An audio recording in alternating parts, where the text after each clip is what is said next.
Eh bien bonjour à toutes et à tous, bienvenue dans ce nouveau format vidéo, Zilius, qui traite des dernières fonctionnalités de Zilio. Aujourd'hui je vais vous introduire un nouveau composant qui s'appelle Table, donc tableau en français. Donc ce composant va permettre évidemment d'afficher vos données sous forme de tableau dans vos écrans. Il fait partie d'une fonctionnalité bien plus large qui vise à supporter le mode tablette et le mode desktop. Sans plus attendre, allons tester ce composant. Eh bien, allons dans l'onglet Database et nous allons utiliser une table qui s'appelle Product, ici, une table d'exemple qui contient des fruits et des légumes, tout simplement. Elle est plutôt pratique pour tester, démontrer des fonctionnalités Zilio à vos amis ou à vos clients.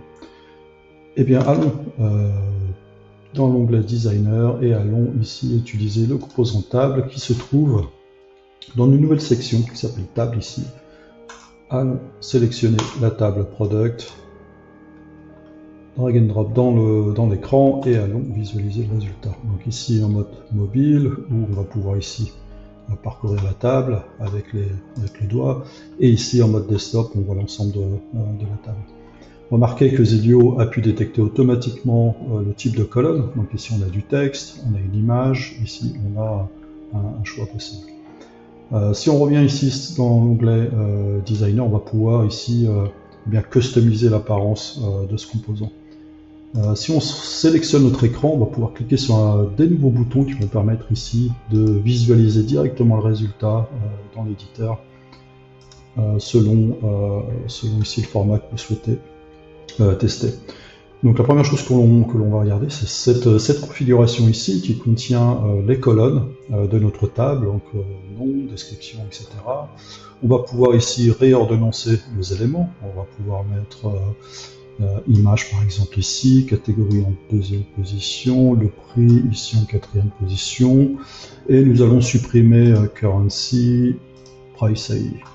Okay, donc allons voir le résultat. Ici en mode desktop, donc on a bien ici les colonnes qui ont été réordonnancées et ici notre prix en quatrième position. Évidemment on va pouvoir ici trier nos éléments par colonne dans les deux sens, et si on clique sur une image ou sur un lien, on va pouvoir ici visualiser les détails de cette image. On va pouvoir la voir en plein écran et pouvoir zoomer sur cette image. Allez, continuons la configuration. Ici, on a le nom de la colonne, on a sa valeur et la façon de l'afficher. Donc ici, l'image, par exemple, s'affiche sous forme d'image. On va pouvoir l'afficher sous forme de lien, ici. Et quand on va survoler l'image, ici, un lien ici va s'afficher. On va pouvoir cliquer sur le lien. Donc c'est plus utile pour un document, par exemple.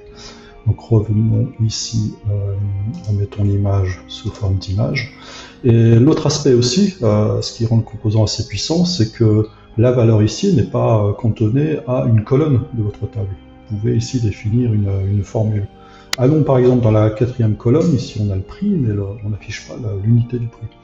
Donc allons ici dans formule, cliquons sur notre élément, et dans format, on va pouvoir indiquer ici qu'au lieu d'un simple texte, on va l'afficher sous forme currency, qui veut dire devise. Et vu que c'est une formule, on va pouvoir ici ajouter soit du texte, soit d'autres colonnes, évidemment. Je ferme, et ici on a bien notre formule qui est affichée. C'est valable pour toute colonne. Et vous pouvez même ajouter ici une colonne supplémentaire qui n'est pas forcément rattachée à une des colonnes de votre table. Le dernier aspect que je voulais vous montrer de ce composant, c'est que ce composant permet de sélectionner, comme tout composant liste de Zilio. Donc, réduisons ici l'espace à des fins de démonstration. Et donc ici, on va pouvoir ici créer un écran de détail qui va s'appuyer sur notre table. On sélectionne ici notre source de données qui provient de notre table. Faire quelques ajustements, supprimer ici le price ID, pas très intéressant, monter le prix, voilà, donc tout ça vous le connaissez bien évidemment, et on va pouvoir relier nos écrans ensemble. Voilà. Alors j'espère que ce nouveau format vous plaît, j'espère que vos composants se plaisent, n'hésitez pas à aller le commenter sur le Slack de Zilio. Au revoir.